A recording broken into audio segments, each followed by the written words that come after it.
kwicara ariko kambe nicaye ahangaha muhamagare ubundi muvugishe numva ubu se telefone iracamo kanumve ko iracamo gucamura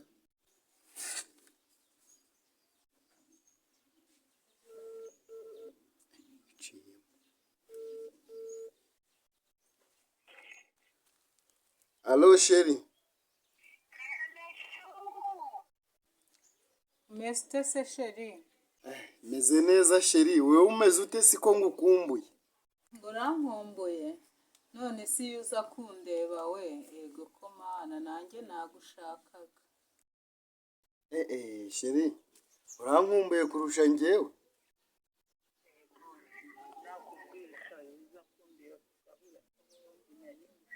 Nizumva nkubwira ikintu nari nshaka. Njye nashakaga kumpa amafoto yawe kuri WhatsApp, rega ndagukumbuye, ninjye ndaryama nje ndanakureba. None se chéri nta mafaranga mfite mwana, mega zaranshiranye. Nese ko nashakaga izindi we wanguriye ahubwo wanjye. None se chéri ushaka mega zangahe? Njye ndashaka kugira ngo umbwire mega ushaka. Iz'ukwezi se none si za 3, ubwo nyine ariko ntaribu nashyizeho 5 ntacyo byaba bintwaye.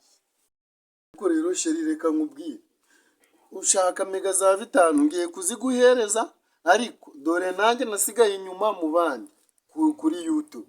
Uje urakanda urebe kuri nawe reba TV show, ukande ukore subscribe, ukore share mu bantu bawe bose, babashuti bawe kuri groupe mu WhatsApp bamo bose ubahereze.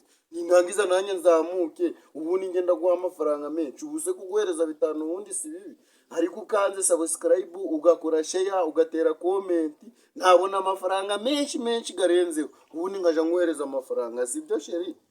Chéri nta kibazo, ariko nyine umenye yuko n'amavuta yo kwisiga yanjye yashize. Amavuta yawe yashize kandi ubwiza bwawe ari bwo mba nkeneye kurusha n'ibindi byose. Reka nkubwire rwose, na subscribe uzarurira ariko nkabona wisize wake, kuko iyo uri mwiza rega ntambuka mu bandi meze nanjye fresh, sibyo? Nta kibazo, ahubwo mbwira ayo mavuta agaguraga ngahe? Chéri amavuta nisiga sinisiga power se igura 5. Rwose reka nyine mitenya koherereza, ubwo nta kibazo, ngize ugende uje kugura ayo mavuta sawa, nta kibazo, reka nabikore turi kuvugana, hanyuma umbwire niba yakugezeho, sibyo chéri? None se nyine simukadi iri muri fone nini, ubwo nyine reka nze njye kuyireba maze ndebe yuko yahageze. Urabukoze. Oya nta kibazo, weho reba nyine, reba kuri telefone nayashyizeho, hanyuma umbwire niba yakugezeho. Hari igihe rega n'umuntu yakwibesha nimero. Naribi basi reka njye kubireba ndebe ko yahageze, maze ndaza guhita nkubwira, nzajya ngusharinga ku mabeti yanjye n'abashuti banjye, nzajya nshyiraho rwose nkore like ibintu byose umura wanjye nzajya mbikora mushuti. Ibyo nibyo mba nshaka chéri, nibyo mba nshaka. Ngo cyayashize hora, ariko nkuriya koko se nkuriya ababona namukunda sikigariwe. Ubu rero abazi ngo ndamukunda nzamukunda se jyewe icyo mukurikiyeho kari amafaranga, ariko abahungu ni ibigori siko nta n'isoni agira. Ubusa arareba agasanga nkwiranye nawe, buriya arireba agasanga irajire ya Airtel yirirwamo, rero akumva yuko nzamukunda akijya akumva ari umubosi. Nzayarya kugeza ubwo uruganda rwa Airtel ruzamwirukana rugateza n'iwabo. Gusa kuko uwo amafaranga ganjye chéri banjye ndagaruhereje, kandi amafaranga yanjye aba ari ayo mu kazi. Ubusi kuko chéri rwanjye rumariye ni ndebera kweli, ubu ngubu bose ntaranyirukana koko kubera amafaranga. Ubuse ndabigenza ariko ntacyo, natwe abasore turi ibigegera kabisa, ariko kanyitaho wenda arongera mpamagara.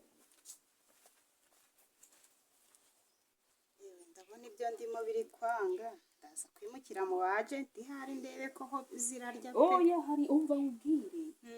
Hari abantu muri iyi minsi bakubwira akazi kagezweho wacu. kahe si mwana gutuburira abantu biri gutanga amafaranga atabaho. iyi ngo zime neza rero dore agatara kamaze iminsi karakiye umuntu. Gutubura biri kurya niko kazi kagezweho muri iyi minsi. ese ubwo waherahera Reba nk'ubwo bwiza bwawe reba uriya muhungu ukora hariya ku muhanda, uzi ibifaranga bafite uriya mwajenti. iyi ngo kumutuburira nabonye binoroshe n'inzanga. yewe ese ubu twabikora utera Reba twamuhera hehe so ni ukwenda tugashaka kubyo biriya bifaranga tubimukuraho. Uzi amafaranga abahuye ndungutse agatekereza buriya tumuhamagaye ngiye nkajya kumwishakira. Uzagende umuganirize noneho umubwire ati nje kohereza wenda umuntu amafaranga, noneho namara kuyohereza ukomeze umuganize nabonye ari igiherehere kiri aho ngaho. Noneho numara kuyohereza ntabwo azaba akibuka wamuganije n'ukuntu kiba kikureba hariya ku muhanda, ntabwo azibuka ko yohereje amafaranga.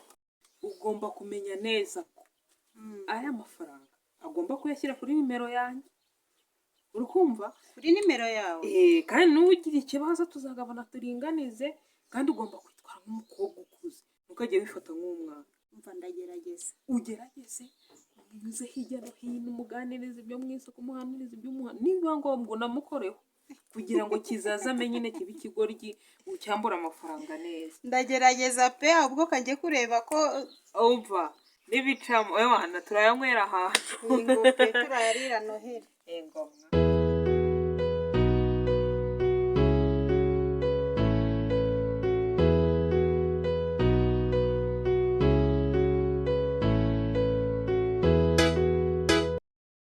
biteze ni sawa. umva nyoherereza amafaranga vuba vuba 200. 200? Ngeze n'amahirwe niyo nari mfite.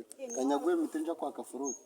nta kibazo. Ngira nimero 07 078 078 namba yije. sorry 073 Umukiriya ntarakasa mutwe. sha wangiriye vuba ko 07 ayo mafaranga ni menshi reka nyakorere kamurere iyo komisiyo. Ariko nta niyo nari mfite wongeye guhita nja gushaka furuti. yego 07 gatatu 07 umunane ijana 8 karindwi kane gatatu 7 yego 200. amazina Nyiramana Ange 200 yego byakugezeho.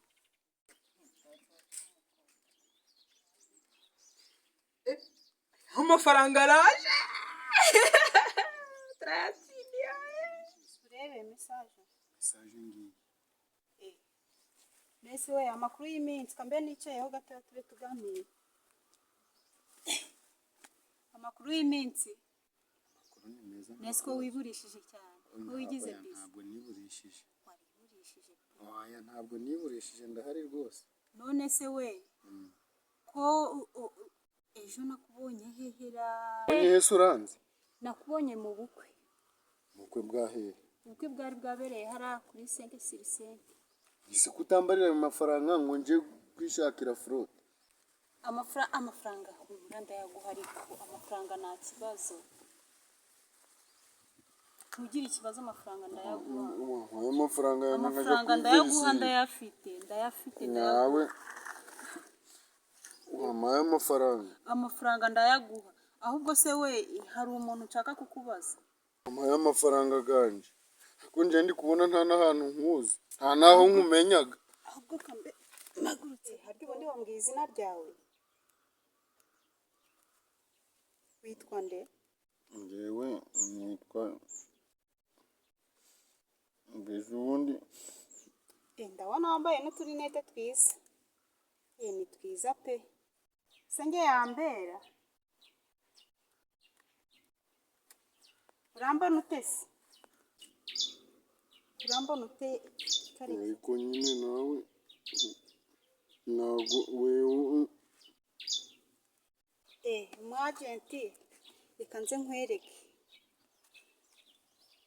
egeze intebe imbere gato.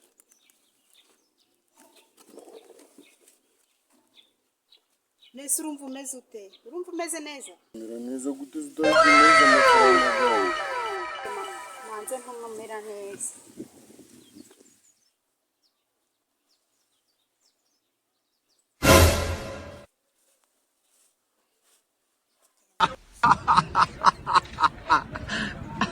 You don't know. You don't know why it's going on.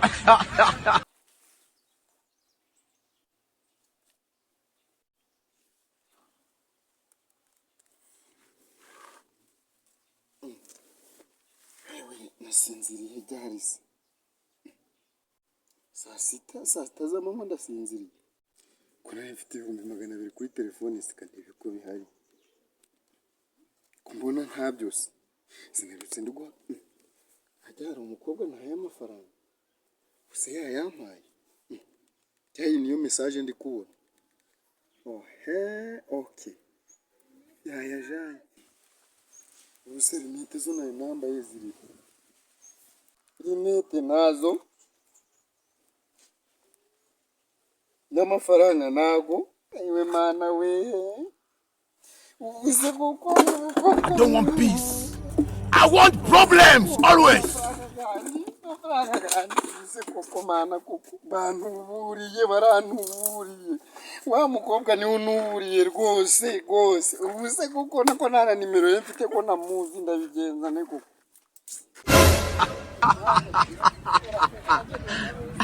You don't know. You don't know why it's going on.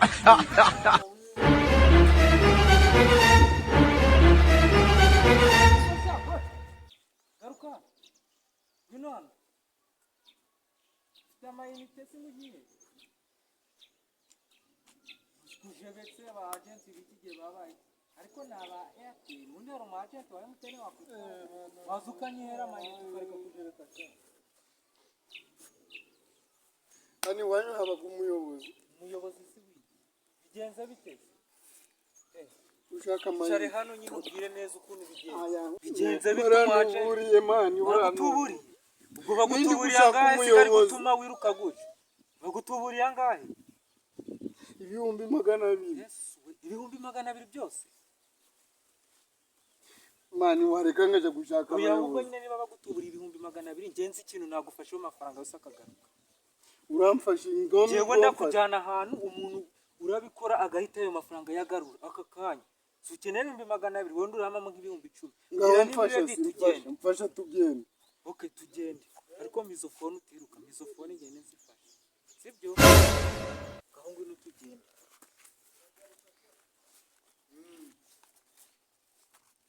Umva rero kanze nihagarike gusanga aho ngaho. Kanze nihagarike hano. Sibyo?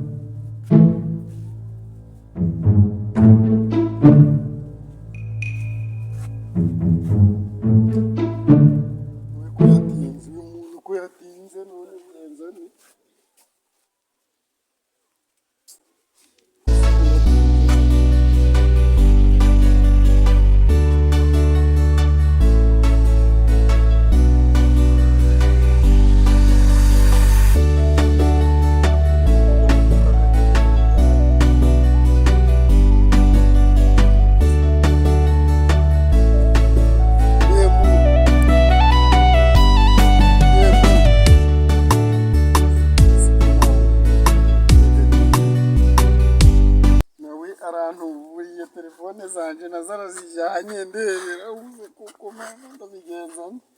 Uziko ubu nawe yantuburiye. None telefone zanje nazo kwazijanye ndabigenza nje.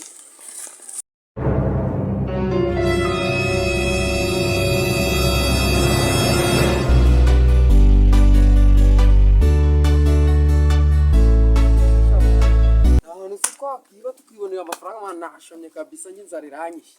Ariko murabizi nebirakaje twaduteje bundi sikuntu bari batwishe buri Barasa wogira ubwoba gusimuka igipanguri ibintu byakunaniye kujya gukora simuka raro cyane utagira ubwo buzazura bikora. Jewe ubundi dore ibintu byiza turakora muri izi minsi ndi gukora mu buzaga bwinshi. Ngiye kujya ndashaka uburyo ari njye uzaje aratera kaci weho uzuri kumisha gusa uratenyereka ngatiranga cyangwa nyura. Ari ukurikirane gutyo ariko kora ko weho ndi kuhana muri sinzi ibintu usigaye urarya wabyubushe nk'utarushemwa warabyeboshe dore mbese reba n'ibikoto usigaye urambara ibikoto bura wakiva umuntu ukiruka natiruka ngira ngo wabuze ibyo wambara nizimfashe wabuze inkweto nk'izi ngizi uzaza uriruka akora ibikoto kuno bimeze tu kuno nsebye nawe izi nkweto zimwaye he iyi pantaro yatuma wiruka natiruka bibaye ngombwa nanayikuramo njye nandi wewe Twajyana wowe n'ijipo. urabyibushe ntiyashobora no kukuvamo twagera n'ijipo koko n'ijipo ipantaro ukora ari ijipo kuza kiri kwiruka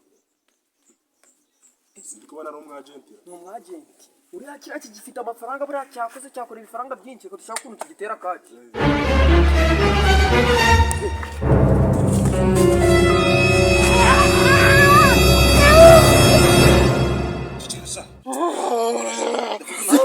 ndakwica ndacica iki giki ndacica murana bari we baraje ndacica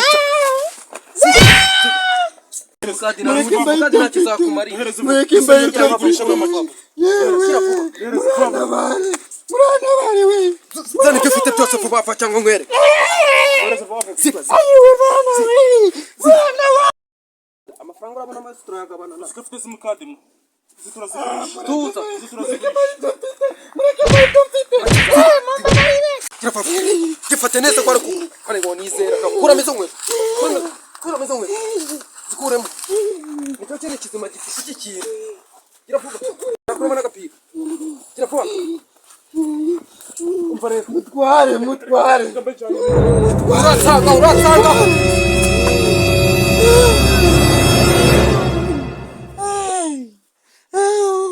Linda sha wisiga utajya wenyine